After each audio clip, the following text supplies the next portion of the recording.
ఏం బావు జంట పనులు పట్టుకొచ్చావు? పొట్టుకు రావడం ఒక్కోదానికి 15 రూపాయలు ఇచ్చి కొనడానికి ముచ్చాంట్లు పట్టినాయి. ఏంటి నువ్వా? నేనే. 10 పైసలు కనిపిస్తే పందిలాగా నోరు తెరిచే నువ్వు 20 రూపాయలు ఖర్చు పెట్టి కోడి పెట్టలు కొనుక్కొచ్చా. ఎవడా నమ్ముతాడా? ఎక్కడో పొట్టుకొచ్చుంటాడు. అరే అరే అరే అరే అరే ఇదో మర్యాదగా మాట్లాడు. దొంగతనం అనేది మా ఇంట వంట లేదు. 7 తరాల నుంచి మానేసి. ఎప్పటి నుంచి? 7 తరాలు. ఎవరండి లోపల? చిటి ఎవరో చూడు. కోడి మావా, ఎక్కడికి వెళ్ళినా ఈ జనంతో చచ్చిపోతున్నావు అనుకో. ఇక్కడ రండి, అక్కడ రండి, ఇక్కడ కట్ చేయండి, అక్కడ కట్ చేయండి. అడిగిలేంట్రా రిబ్బన్ కటింగ్. ఓహో అబ్బా రమ్మని చెప్పాను.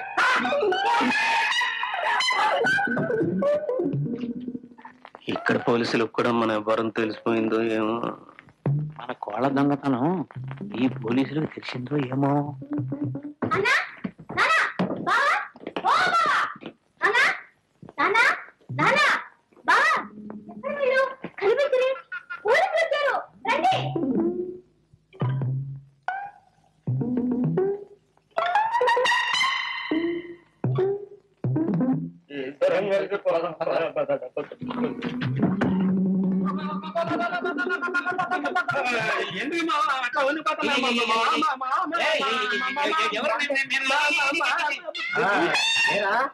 ఇక్కడికి వచ్చి ఇన్ని రోజులైనా స్టేషన్కి వచ్చి సంతకం చేయలేదే? సంతకమా? ఏం లేదు మామా, డిఎస్జీ మనకు కావాల్సిన ఫ్రెండ్. నేను వెళ్ళి సంతకం పెడతాను కానీ అతను ప్రమోషన్ కాదు. వెళ్ళి పాపం అంతా బోటకం. జంట నగరాల్లో ఎక్కడ దొంగతనం జరిగినా ముందు అరెస్ట్ చేసేది వీణే. వెళ్ళి సైన్ చేస్తా. అదే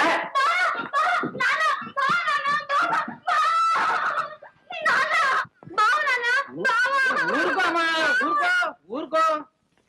వీడేమో పెద్ద ఉద్యోగిని ఆ డైలీ కాషన్ చెప్తున్నాడు. పోలీసులు ఏమో పెద్ద దొంగ అని చెప్తున్నారు. ఈ రోజుల్లో ఎవరు దొర ఎవరు దొంగ చెప్పలేకుండా పోతున్నారు. నన్నే దొంగ అని చెప్తున్నా ఏంటి?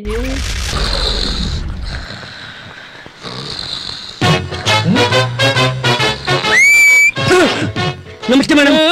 నా మొగుడేడి? సీడీలు తీసుకురానికి జగదాంబ సెంటర్ వెళ్ళారు. వస్తే ఏమన్నా చెప్పమంటారా? రాత్రికి తాగి కొంపకొస్తే చెప్పు తగ్గిద్దని చెప్పు. మా గురుజీ గారికి భార్య దగ్గర మంచి రెస్పెక్ట్ పెట్టే ఉంది.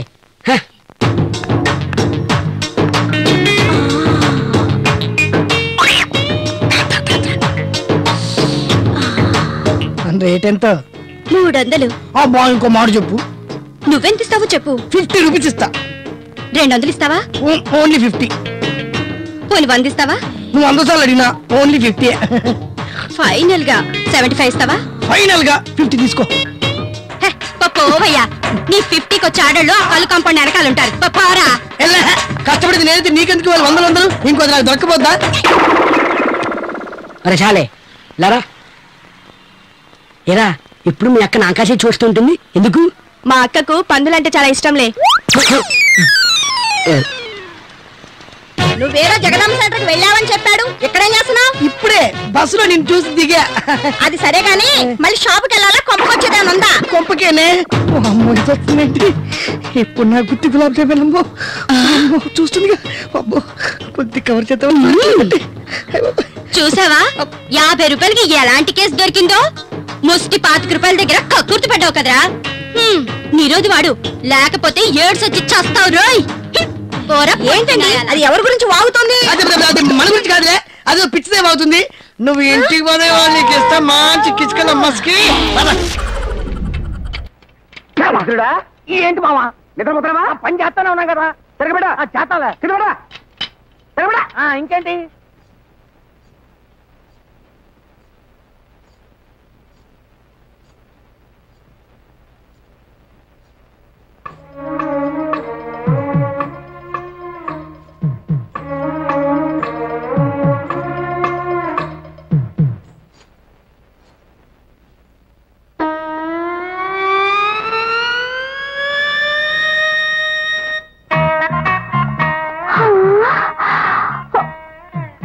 అదేంట్రా ఆగిపోయి ఆకాశం చూస్తుందేంటి? కాకులు అనుకుంటా మావా.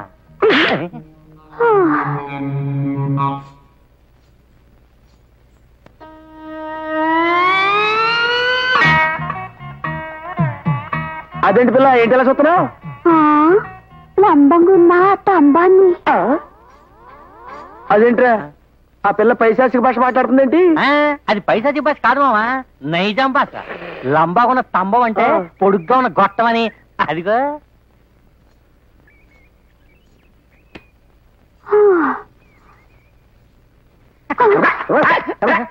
పిల్ల నీ పేరేంటి? డబ్బుల కస్తూరి. అబ్బా పేరెంత మోత మోగిపోతుందో. పేరేంటి మావా? పిల్ల కూడా. అవును పిల్ల, పొడుగాటి స్తంభాన్ని చూసినా తాడి చెట్టుని చూసినా నువ్వు అలా ఆగిపోతావేంటి? అదేం చూసినా దిల్ ఖుషి అయిపోతుంది. అయ్ బాబాయ్, మళ్ళీ ఈ పైశాచిక భాష ఏంట్రా? దిల్ ఖుషి ఏంట్రా? అది కాదు మావా, దిల్ ఖుష్ అంటే మనసు పులకరించిపోతుంది అన్నమాట. అలాగా? అయినా నీ గదేం జబ్బే? గది జబ్బనుకున్నావు లే. నేను చిన్నప్పటి సంది హైదరాబాద్ లో ఉండేదాన్ని కాదే. కాడ మా బావ కరెంట్ ఆఫీస్ లో పనిచేసేటోడు. నన్ను భుజం మీద కూకోబెట్టుకొని తంబాలు ఎక్కేటోడు, రిపేర్ చేసేటోడు. తంబాలు ఎక్కేటోడు, రిపేర్ చేసేటోడు. చెప్ప. గట్లనే చెప్తా. ఒక పాలు నేను లేనప్పుడు నా బావ నేను లేకుండా తంబో ఎక్కిండు. షాక్ కొట్టిందంట, చచ్చిపోయిండు. కప్పుడు సంది పొడుగాటి దాన్ని తేడు చూసిన నా బావని యాదొస్తాడు. ఏమి సెంటిమెంటు, ఏమి సెంటిమెంటు. మరి ఈ ఊరు ఎందుకు వచ్చావు పిల్ల? ఉతకడానికి. ఏం ఉతకడానికి? ఇంకేం ఉతుకుతాం, గొడ్డలు. ఏం చేస్తాం, నా బావ సచ్చిండు. గిట్నైనా బతకాలి కదా మళ్ళా. అందుకని ఈ ఊర్లో గుడ్డలు ఎత్తుకుని బతకనీకి వచ్చినా. అవు ఈ ఊర్లో చెరువేడుంది, జర చెప్పరా అదే. నీ కథ ఎంత అంటేనే నాకు గుండె చెరివైపోతుంది. ఇంకా చెరువెందుకు? నీకు చెరువేగా కావాల్సింది, నేను చూపిస్తా పదా. గమూట నేను చెప్తానుండు.